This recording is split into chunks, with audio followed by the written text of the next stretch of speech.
Good morning everybody. नमस्कार साथियों।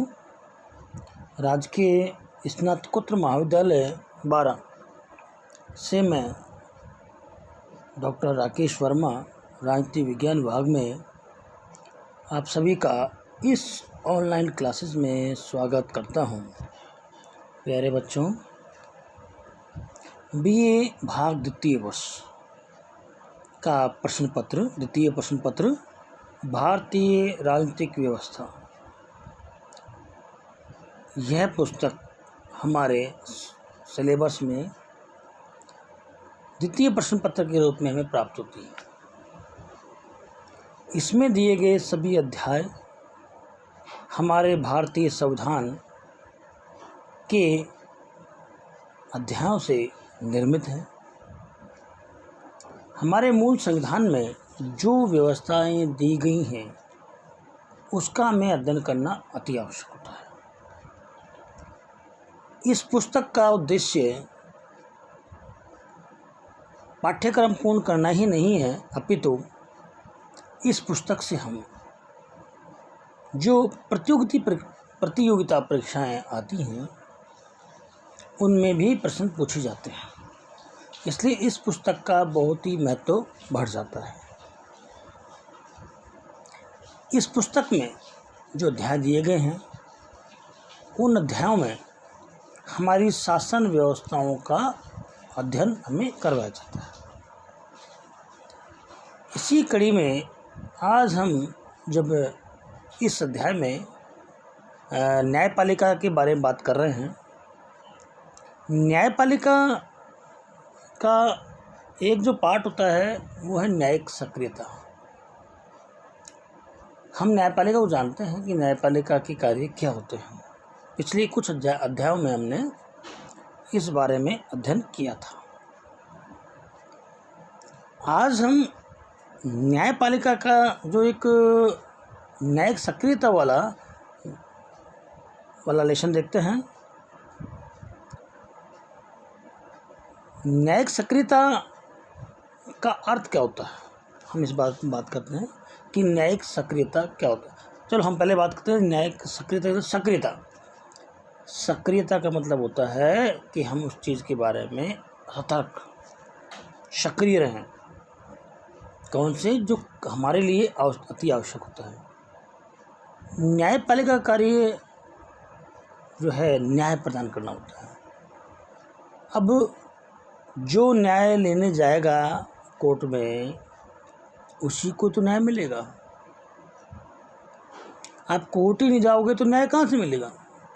अब हर व्यक्ति के लिए संभव नहीं है कि वो न्यायपालिका का दरवाज़ा खटखटाए, क्योंकि कई बार आप देखते हैं कि करीब कच्ची बस्तियां हैं, गंदगी है वहाँ। उनको पहला कार्य अपना भोजन की व्यवस्था करना है, मगर वो सिस्टम के विरुद्ध जा नहीं पाते हैं। ऐसी स्थिति में कोई दूसरा व्यक्ति जो उससे पीड़ित नहीं है वो न्यायालय में एक लेटर भेजता है कि इस कॉलोनी में ये गंदगी हो रही है। न्यायपालिका उस पर संज्ञान लेती है कि कार्यपालिका का जो कार्य है उसने कार्य नहीं किया है, तो वो उसको आदेशित कर सकती है। ये एक हल्का सा हम बात करते हैं।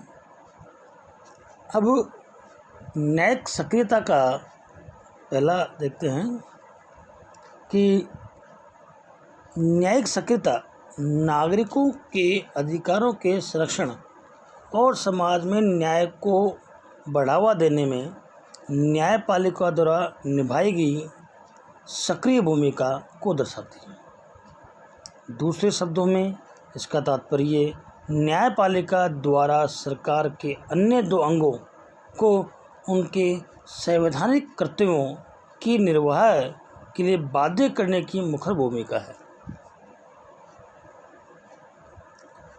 न्यायिक सक्रियता का आशय संविधान कानून और अपने दायित्वों के प्रसंग में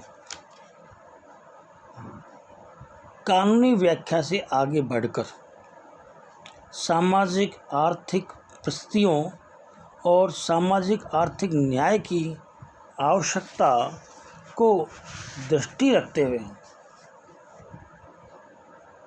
संविधान और कानून की रचनात्मक व्याख्या करते हुए जनसाधारण के हितों की रक्षा के लिए निरंतर प्रयत्नशील रहना।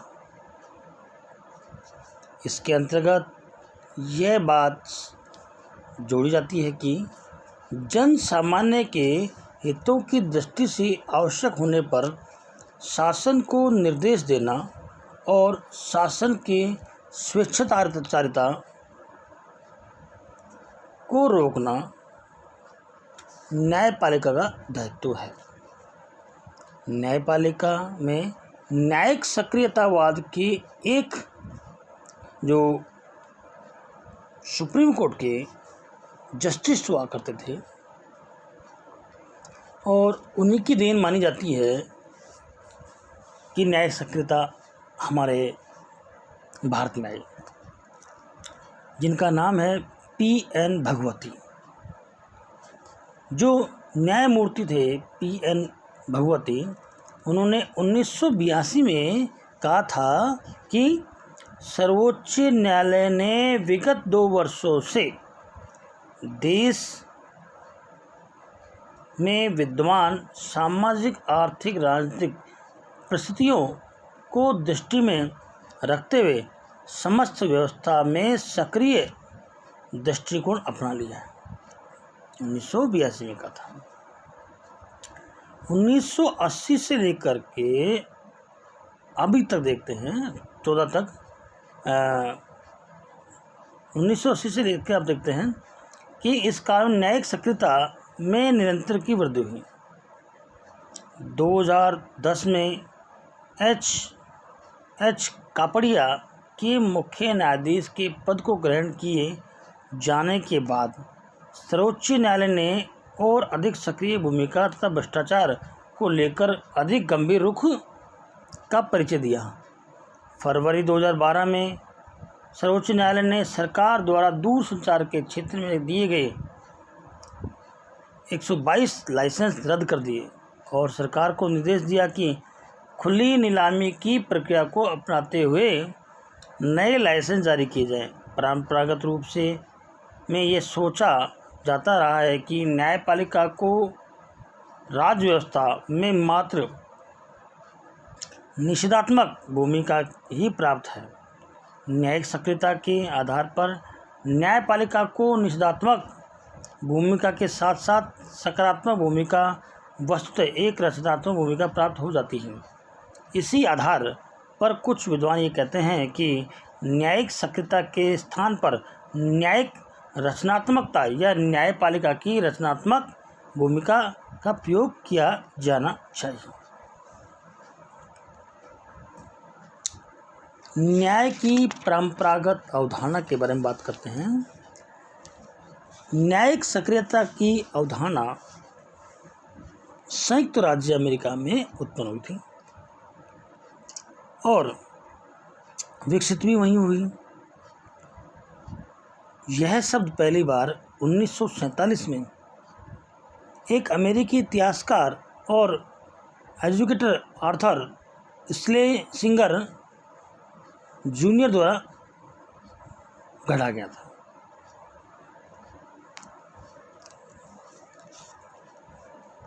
भारत की न्याय व्यवस्था की परंपरागत अवधारणा पर आधारित है। इस अवधारणा के अनुसार न्यायालयों का कार्य है उनके सामने जो विवाद प्रस्तुत हों उन विवादों को विद्यमान कानूनों के अनुसार निपटारा करना है। इस अवधारणा की कुछ मूलभूत बातें हैं। पीड़ित पक्ष स्वयं न्यायालय के सम्मुख जाकर न्याय की याचना करे। न्यायालय के द्वारा स्वयं को कानून की वैधानिक व्याख्या तथा संपूर्ण विवाद के प्रसंग में वैधानिक दायरे तथा दृष्टिकोण तक सीमित रखा जाना चाहिए। यह धारणा इस विचार पर आधारित है कि आर्थिक सामाजिक न्याय का दायित्व उन प्रतिनिधियों की संस्था संसद का है और आर्थिक सामाजिक न्याय सामान्यतः न्यायालयों के क्षेत्राधिकार में नहीं आता है। न्यायिक सक्रियता का उदय। भारत में न्यायिक सक्रियता के सिद्धांत को 1970 के दशक में के मध्य पेश किया गया। न्यायमूर्ति V.R. कृष्णन अय्यर और न्यायमूर्ति P.N. भगवती, न्यायमूर्ति O. चिन्नप्पा रेड्डी और न्यायमूर्ति D.A. देसाई ने देश में न्यायिक सक्रियता की नींव रखी। P.N. भगवती का नाम हम ज़्यादा लेते हैं।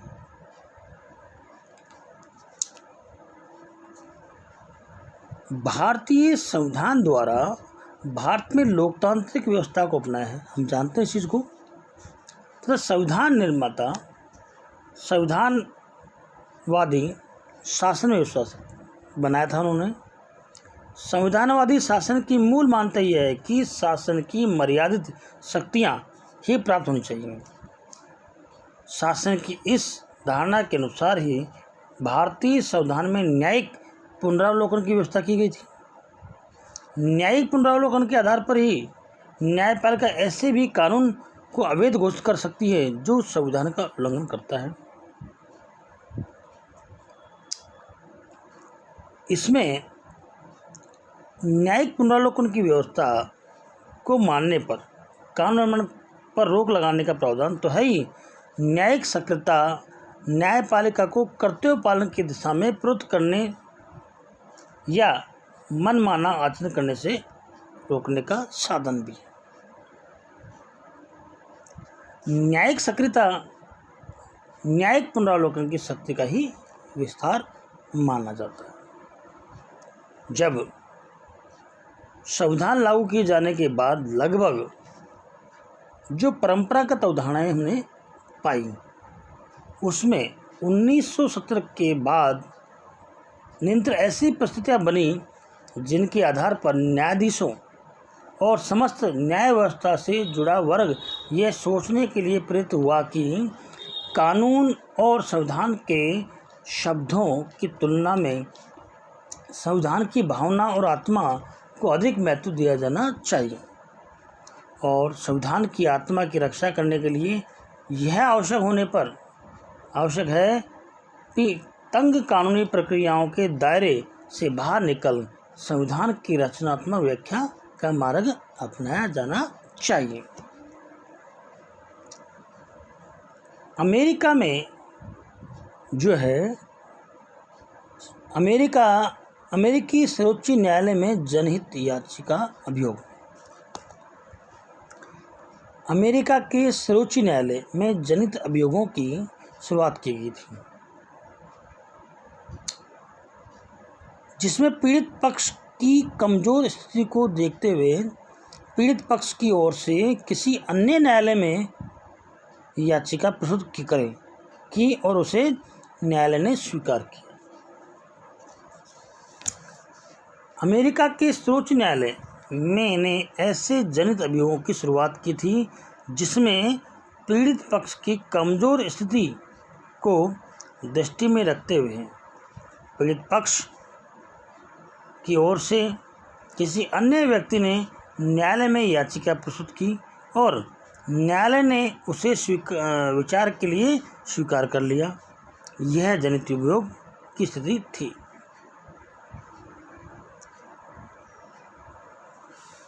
राजनेताओं के आचरण में गिरावट।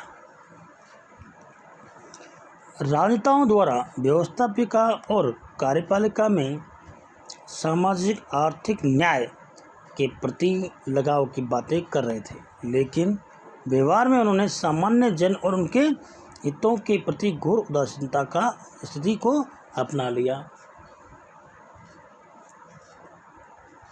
राजनीतिक दलों ने व्यवस्थापिका और कार्यपालिका में स्थान पाते हुए बहुत ऊंचे स्वर और नारेबाजी के रूप में आर्थिक सामाजिक न्याय के प्रति लगाव की बातें नियंत्रित कर रहे थे।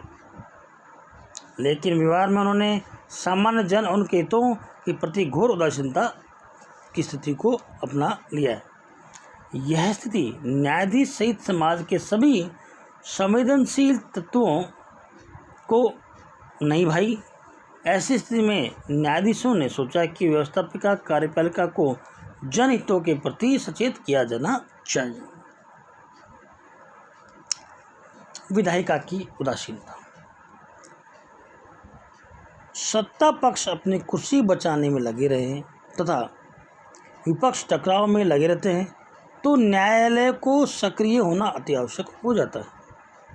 पूर्व न्यायमूर्ति लाहौटी जब सरकार के दो अन्य अंग की व्यवस्थापिका और कार्यपालिका अपना कार्य नहीं करते हैं तब न्यायपालिका को सक्रिय होना पड़ता है। यह व्यवस्था जब न्यायाधीश लाहौटी ने कहा कि जब सरकार के दो अंग की व्यवस्थापिका और कार्यपालिका अपना कार्य नहीं करते तब न्यायपालिका को सक्रिय होना पड़ता है। एक कहावत भी है कि शक्ति उन्हें प्राप्त होती है जो उनका प्रयोग करने की इच्छा या क्षमता रखते हैं। अगला, कार्यपालिका की कमजोरी। कार्यपालिका ने न्यायपालिका को कुछ ऐसे काम सौंप दिए हैं जो राजनीतिक प्रकृति के थे, जैसे मंडल विवाद, अयोध्या का बाबरी मस्जिद मामला, जल आदि, नदी और आरक्षण आदि। इस में ये देखा गया कि राजनीतिक उठापटक तर चलती रहती है और जो राजनीतिक उठापटक जो चलती है उस समय हम ये जो राजनीति है वो इन कार्यों को करने में थोड़ा सा संकोच करने लग जाते हैं। क्या करें, किसकी तरफ बोलें। सर्वोच्च कार्यपालिका ने दायित्वों से बचने की चेष्टा करते हुए न्यायपालिका कुछ ऐसे काम सौंप दिए जो अपनी प्रकृति से राजनीतिक थे। जिसमें बात करें, मंडल विवाद को हल नहीं कर पाई तब उसने सर्वोच्च न्यायालय की ओर देखा। इसी प्रकार अयोध्या विवाद ढांचा था, तब ऐतिहासिक प्रश्न की आड़ में विवाद सर्वोच्च न्यायालय में परामर्श के लिए भेजा गया। ऐसे ही जल नदी विवाद होते हैं, न्यायपालिका ने इनको देखा। अगला है प्रशासन में भ्रष्टाचार। कार्यपालिका का कोई ऐसा पदाधिकारी नहीं बचा जिस पर भ्रष्ट आचरण के आरोप न लगे। ये सभी आरोप करोड़ों अरबों रुपए की धनराशि के संबंध में थे। दूसरी ओर महामारियों की रोकथाम का प्रश्न हो या पर्यावरण की रक्षा अथवा कानून व्यवस्था का प्रश्न, कार्यपालिका सभी मामलों में घोर आक्रामकता का परिचय दे रही थी। ऐसी स्थिति में न्यायालयों, सर्वोच्च न्यायालय और उच्च न्यायालयों ने जरूरी समझा कि कार्यपालिका को ऐसी कर्तव्य पालन के लिए निर्देशित किए जाएं। प्रारंभ में न्यायिक सक्रियता को सर्वोच्च न्यायालय द्वारा अपनाया गया था। सर्वोच्च न्यायालय से उच्च न्यायालयों को प्रेरणा प्राप्त हुई और उनके द्वारा न्यायिक सक्रियतावाद को अपना लिया गया। इसके बाद कुछ विशेष न्यायालयों, जिला न्यायालयों के द्वारा भी भारी उत्साह भाव से न्यायिक सक्रियतावाद को अपनाने की असफल चेष्टाएं की। न्यायिक सक्रियता की इस स्थिति को दृष्टि में रखते हुए ही अमेरिका में जो है उसने लिखा है, दुनिया की सबसे सक्रिय न्यायपालिका का करार किसको दिया? भारत के।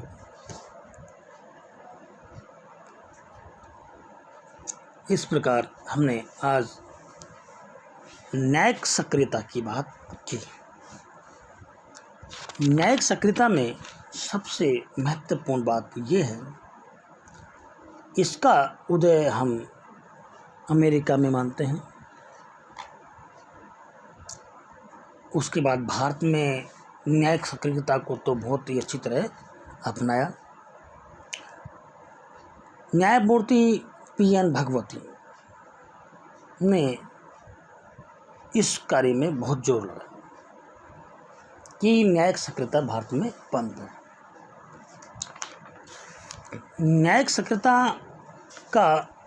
को हम न्यायिक रचनात्मकता भी कह सकते हैं, क्योंकि जो कार्य इन्होंने किए हैं उन कार्यों को देखते हैं तो यह लगता है कि यह अति आवश्यक हो जाता है। इस क्लास में, कक्षा में इतना ही। सभी का इस ऑनलाइन क्लासेस का से अध्ययन करने के लिए धन्यवाद। कोरोना महामारी से बचाव ही सुरक्षा है। सुरक्षित रहें और अपने आप को सेफ रखें। सभी का धन्यवाद। Thanks of all.